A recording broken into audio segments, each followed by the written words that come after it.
seperti pertempuran antara antagonis yang menggerogoti sang protagonis. Niatan serta perbuatan baik dan benar sebagai wujud cinta kasih itu sendiri bukan tidak mungkin mendapat perlawanan dari pribadi-pribadi egois yang hanya cinta pada diri sendiri, dan itu ada di sekitar kita.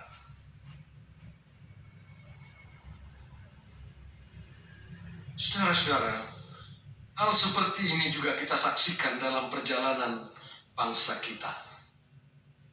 Sejarah di masa lampau sudah menunjukkan negeri kita yang kaya raya ini meninggalkan kepiluan bagi sebagian masyarakat kita yang dilindas oleh pembangunan karena digadaikan untuk didikte oleh kelompok. Ya, saudara, itu perayaan Natal nasional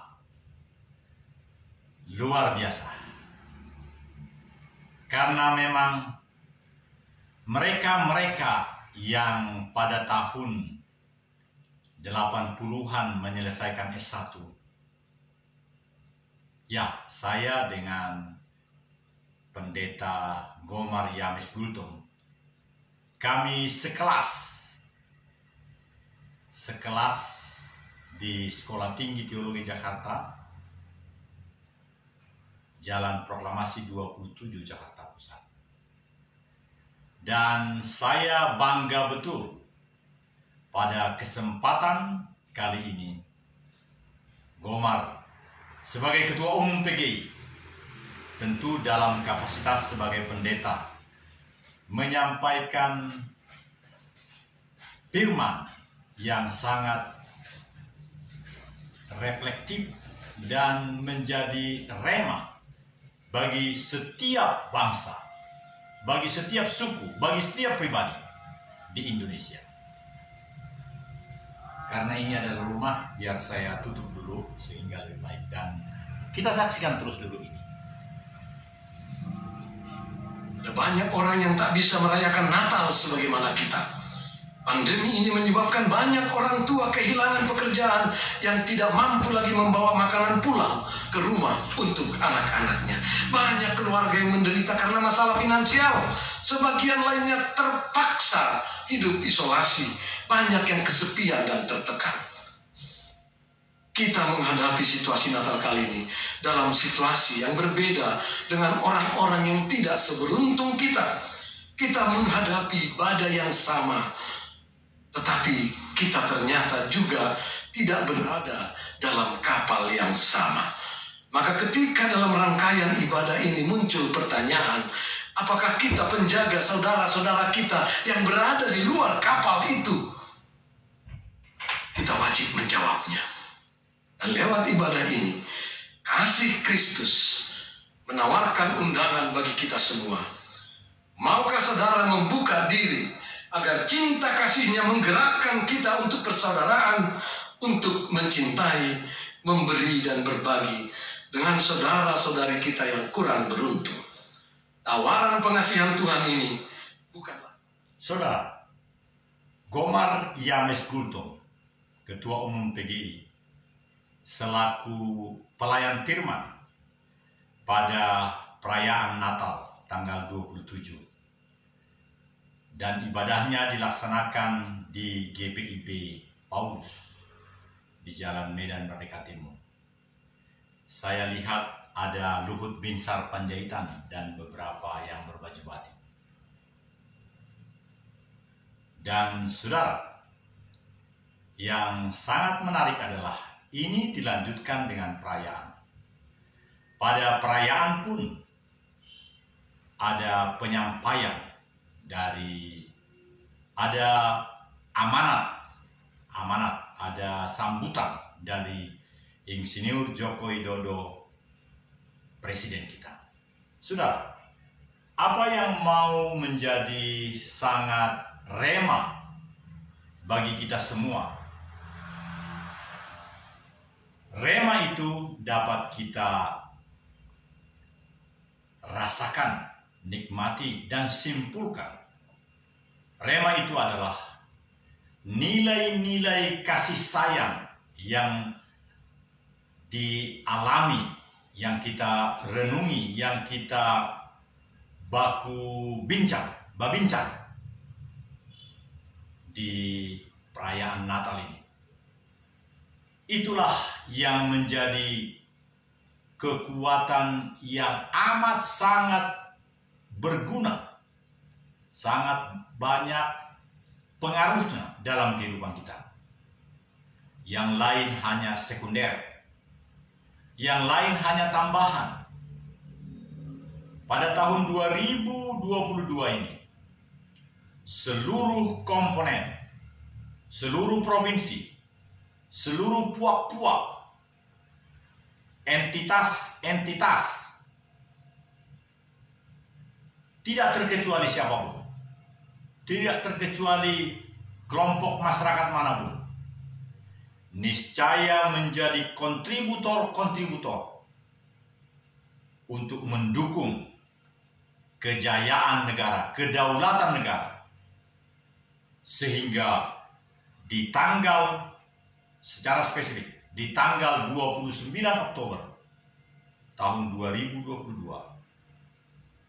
yang besok kita mulai, itu menjadi impian kita, menjadi iman kita, iman yang menjadi nyata untuk suksesnya sebuah perhelatan, sebuah iman dari dunia, iman dari dunia, iman dari dunia yang menjadi nyata. Para penonton Aroha Tampolore, manakah yang menjadi pilihan kita? Iman yang amat kokoh dan kuat, mengandalkan darah Tuhan Yesus Kristus. Dan iman itu menjadi nyata, menjadi fenomena, menjadi fenomen di seluruh Nusantara, dan menjadi fenomenal di seluruh dunia. Itu satu. Atau iman itu sama saja semua. Iman itu ya hanya satu Tuhan. Jadi iman itu beda, iman itu di sana. Ini kenyataan. Jadi kenyataan ini menjadi sangat utama. Dan akhirnya saudaraku, iman itu boleh dikesampingkan, boleh diabaikan. Iman itu menjadi sekunder. Tetapi saudara-saudara, apa yang dikatakan oleh Gomar tadi,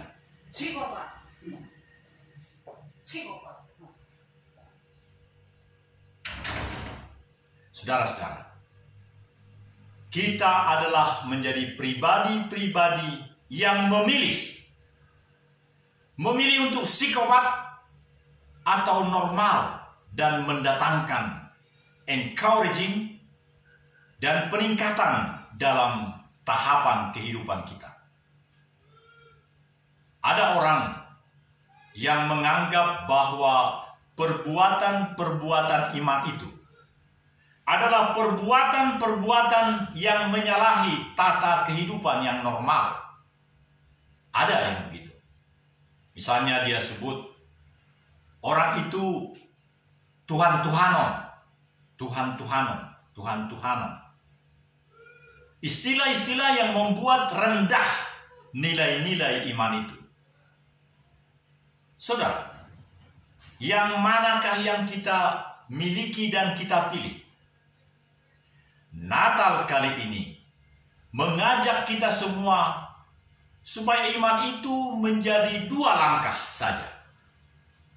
Saya tidak tahu bagaimana pada umumnya masyarakat melakukan dalam hidupnya, berapa langkah di dalam step, di dalam langkah supaya dia menggunakan imannya itu, atau imannya itu mendorong dia mewujudkan sesuatu.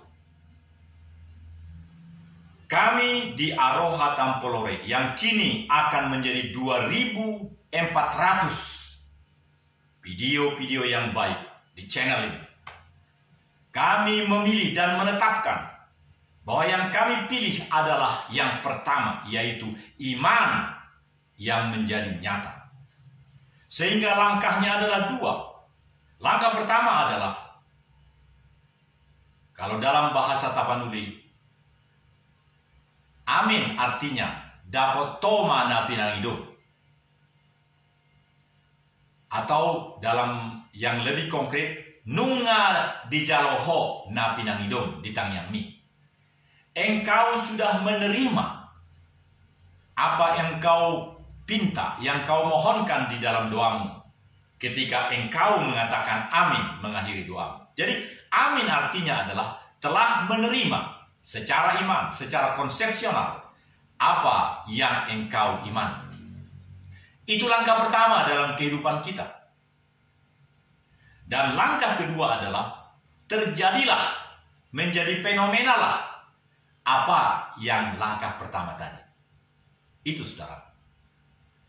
Jadi tidak ada lagi pola-pola seperti kebanyakan orang mengatakan berdoa, berdoa, berdoa terus. Jangan. Tuhan akan membukakan pintunya. Berdoa, berdoa, berdoa terus. Tidak demikian, saudara. Setiap kita telah menerima secara konsepsional, komprehensif apa yang kita imani. Kitab Ibrani mengatakan demikian. Iman adalah dasar dari segala sesuatu yang kita harapkan. Dan bukti daripada apa yang akan terjadi. Kurang lebih begitu terjemahan daripada kitab suci di dalam aslinya, di dalam bahasa Ibrani. Saya tidak pandai berbahasa Ibrani. Ketika saya dengan Gomar Yamis Gultom, kami sekelas pada tahun 77 memasuki sekolah tinggi teologi. Selesai tahun 83 karena harus 6 tahun waktu itu. Saya termasuk orang yang bodoh berbahasa Ibrani. Kalau bahasa Yunani agak senang saya. Makanya saya agak suka dan senang berbahasa Inggris. Saudara-saudara, yang menarik hati adalah pola kita mewujudkan iman kita itu bagaimanakah? Pola yang sesungguhnya amat sangat luar biasa adalah langkah pertama sudah menerima apa yang diimani. Dan langkah kedua adalah mengupayakan, mengusahakan, dan bersungguh-sungguh melakukan apa yang diimani tadi. Dan disitulah Tuhan bekerja secara luar biasa. Dan terjadilah apa yang diucapkan dalam iman tadi. Saudara-saudara, kami di Aroha Tampolore juga demikian. Pada tanggal 4 Januari 2022 ini, kami terus-menerus telah melaksanakan suatu pertemuan online dengan telekonferensi yang dilaksanakan oleh sahabat-sahabat di Aroha Tampolore. Seluruh desa-desa boleh berkomunikasi secara luar biasa mulai pukul 6 sore sampai dengan pukul 8 malam. Ada kelompok-kelompok yang membicarakan secara kelompok-kelompok di 40 desa itu. Di 6 kecamatan Lore bersaudara itu. Jadi kelompok-kelompok yang membangun intimasi, persekutuan, babincang. Sebab kalau di tanah Lore ini, sebelum menanam pohon-pohon itu ada babibit. Kalau pohon-pohon itu menjadi pagar, itu batajam dulu. Baru kemudian untuk dia masuk ke tanah itu supaya dia tumbuh batajam. Jadi itu luar biasa. Jadi kita akan berbincang, berdiskusi, berdekat, intimasi yang memang kita akan mulai terus-menerus di hari-hari tahun 2022 ini. Saudara-saudara, ada kawan saya orang tua, Uma. Di dalam ringtone-nya itu, dia senang rupanya memilih ringtone itu. Kata-katanya begini, aku terpesona memandang-mandang wajahnya. yang baik.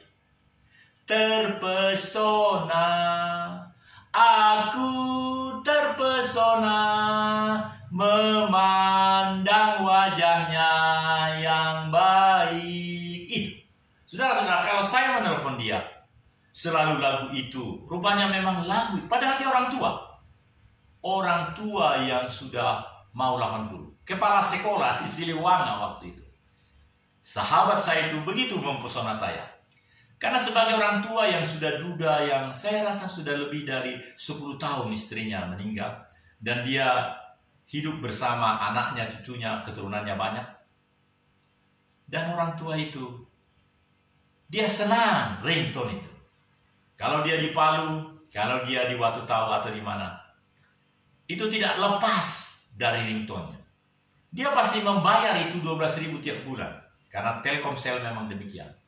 Tapi saya merasakan dia adalah seorang yang layak kita hormati. Karena dia senang, terpesona. Terpesona melihat kemajuan-kemajuan ini. Karena itu, sebelum orang tua umat seperti ini dipanggil oleh Tuhan, mari kita datang padanya. Kita berbincang, kita diskusi, kita mendorong supaya dia boleh mengungkapkan apa yang memang yang baik yang telah pernah ia lakukan selama ini. Dan itu bisa kita kembangkan lagi. Lagunya, terpesona, aku terpesona memandang wajahmu yang baik. Saudara, Aroha Tampolore selalu terpesona untuk membangun, mewujudkan 40 desa-desa di Tanah Lore supaya lebih cepat maju. Sumber daya manusianya, anak-anak kita boleh sekolah di Palu, di Poso atau di mana. Tapi kita seluruhnya, infrastruktur di daerahnya, kita harus menjadi makin meningkat. Seperti aspal dari Maholo sampai Watu Tahu. Lalu di daerah sana sudah ada juga beton. Jadi jalan itu dibeton 40 cm, luar biasa. Dan seterusnya kita memelihara jalan itu, supaya jalan itu jangan lekas rusak. Tapi kalau boleh jalan aspal, kita boleh pakai 6 tahun atau lebih. Jalan beton kita pakai 20 tahun. Artinya apa? Kita semua jangan hanya menikmati, tapi juga memberi perhatian supaya kemajuan-kemajuan dapat segera kita nikmati. Sampai bertemu, baik melalui online, melalui telepon, atau melalui perjumpaan muka dengan muka tanggal 4 Januari. Kami dengan tim akan datang di Tanah Lore. Salam, salam, Tuhan memberkati. Aroha Tampolore, Aroha Tampolore, Aroha Tampolore, salam.